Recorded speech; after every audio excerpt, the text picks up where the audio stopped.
You're still watching The Rise America with me, Tolu Ojeomi. We're reaching you live from Nigeria's capital, Abuja. The United States wants Moscow and Kyiv to find a solution on how to end the war in Ukraine before summer, President Volodymyr Zelensky says.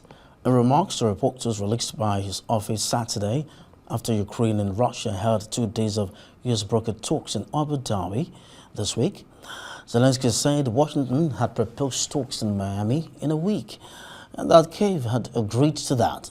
Zelensky also criticized Russia over an overnight attack on Ukrainian energy facilities, saying in comments posted on X that Moscow must be deprived of the ability to use the cold winter weather as leverage against Kyiv. For more of this, we are being joined now by Doug Brooks, Arise News analyst. Hi, Doug. Good evening. How are you doing? Very well, thank you. Yeah. So far, so good. I had to I had to hold back my laughter when I saw using the weather as a shield, or as a leverage for attacks. I mean, how did we get to that? Well, the Russians have been focusing their missile attacks on the infrastructure in Ukraine, and especially focusing on their power. And with the middle of winter now in Ukraine and temperatures falling well below freezing, it does have an impact on the civilian population. It's hard to say how much it impacts on Ukraine's ability to continue the war, but it certainly is harming the civilian population in Ukraine and putting pressure, in theory, putting pressure on Zelensky to come to an agreement. So how feasible is ending the war before summer? How feasible is that? Well, President Trump famously said he was going to end the war at his first day in office, and the war is still going on. There's some pretty intractable lines in this war. I think the Ukrainians would be happy if we froze the line where it is, without forcing Ukraine to agree that Russia gets to keep the territory that it's conquered in its battle, in its attack on Ukraine. However, the Russians, I think, have a more difficult proposition. For Putin to stay in power, he really needs to keep this war going or come up with some sort of victory. In other words, he needs to get the Ukrainians to say they will cede the land that Russia has conquered. But there seems little hope of that happening. So for Putin to stay in power, he kind of has to keep this war going because that's where his support is coming from. And as long as he has that sort of goal for Russia, he could probably hold on to power. But otherwise, things are not going well in Russia, and the war has been incredibly expensive, both in terms of blood and treasure, and it's catching up to Russia now. Okay, apart from the 310 prisoners exchanged in these 2 days or agreed on, one would say that the 2-day talk in Abu Dhabi, without a breakthrough, has been a total shamble, a fiasco of some sort. Wouldn't you say that, besides the 310 prisoner swap? Well, the prisoner swap is probably a good thing, but I think one of the things that we're kind of learning from Abu Dhabi is that there are lines that neither side is going to cross, and this has sort of just been clarified. Again, the Ukrainians have have agreed to several ideas that the Americans have put forward in terms of how a final line could be set up, or not a final line, but let's say a ceasefire line could be created, and an international force could come in. But it just seems like the Russians keep torpedoing anything that comes close to an agreement. So, for example, Putin was saying that maybe Zelensky should come to Moscow and make an agreement there, which would probably be fairly suicidal for Zelensky. So the Russians keep moving the goalposts. They don't seem to really have something they can agree to short of essentially a Ukrainian surrender. And the Ukrainians have been very clear that's not going to happen. So it looks like the war is going to go on and on and on. And what may be the only thing that would end this war would be Putin leaving office, either peacefully or falling out a window or whatever happens in Russia. But right now, he's the one sort of factor that's keeping this thing going. Doug, let me warn you. You don't know if Putin has surveillance everywhere. And I mean, he heard you saying, he might have heard you saying he might fall off the window. Well, I didn't say that.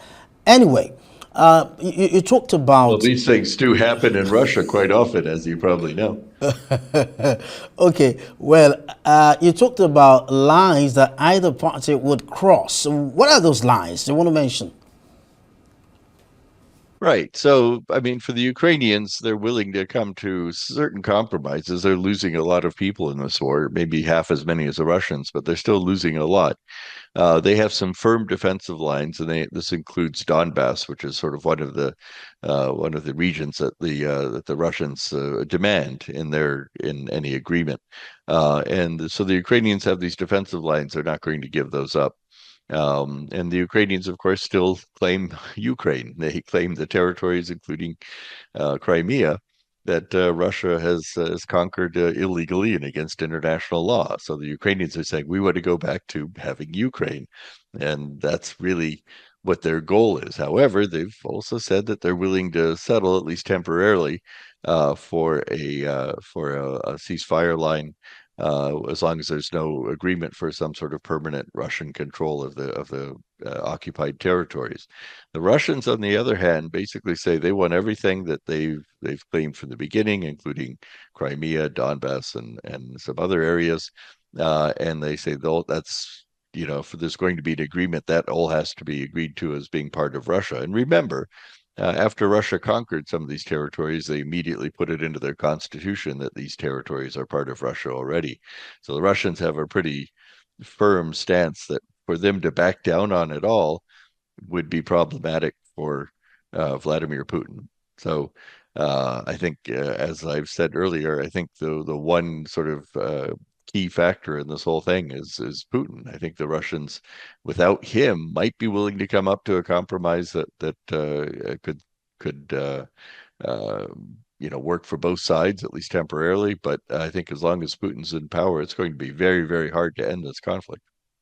Right. Another thing you said, Doug, that I would like to follow up on was that the war might end only when Putin leaves office or falls off the window, as you put it. Well, it's like you just took it out of my mouth because it's beginning to look like, because it takes two to tango, it's beginning to look like no party really wants the war to end. Is there something that Zelensky is getting out of this war that I don't understand? Because if you watch him closely, it keeps looking fresher by the day. So Zelensky is, I mean, if you recall back in the early days of the war, when Russia invaded, and many experts were saying that Ukraine couldn't last 3 days against the Russian military. The United States and I think other European countries had offered a plane for Zelensky to escape, and it looked like Ukraine was going to fall. And if you remember, Zelensky famously said, "I don't, I don't need a ride. I need ammunition." He decided to stay. He decided to, and Ukraine, which was quite a divided country prior to the Russian invasion, rallied around Zelensky. He's quite popular, and his demands have been pretty clear. He wants Ukraine to remain Ukraine, including the territories that Russia has illegally conquered. I think under international law, if you talk to the European allies, they're all pretty much in agreement that we can't allow. In this day and age, we can't allow conquest to be the way that determines how territories are divided up. I mean, that's something that's very 19th century, and hopefully we're beyond that. So Zelensky's basically standing up for Western values, the ones that I think everybody supports. The rule of law, the basic idea that we can't use violence and conquest to determine map lines. So he's, at this point, I think he's quite well supported by his population. on these points. They may disagree on many other political issues, but he's I think he's shown himself to be a pretty remarkable person in this day and age. So we'll have to see as things go forward, but Zelensky's been willing to talk about different ideas for a peace agreement. But the basic basic bottom line is Ukraine is still Ukraine, including the territories that Russia's captured, and that's how Russia deals with that, and how the agreement goes forward. That's sort of something that's got to be kept in mind. So I'll let you go now, Doug. But I just want to put on record that it's 314 prisoners that Russia and Ukraine have agreed to swap in the ongoing talks in peace talks in Abu Dhabi, and President Volodymyr Zelensky has said that in total 35,000 soldiers have been killed on the battlefield as a result of this ongoing war between Ukraine and Russia. 45,000 soldiers. It's much more than that. It's yeah, but yeah, that's what he came out to say. We're talking a million casualties just on the Russian side. So yeah, that's what he came out to say. I mean, maybe decided to be economical with the figures. Thank you very much indeed, Doug Brooks, for being part of Rise America today yet again. Thank you very much indeed.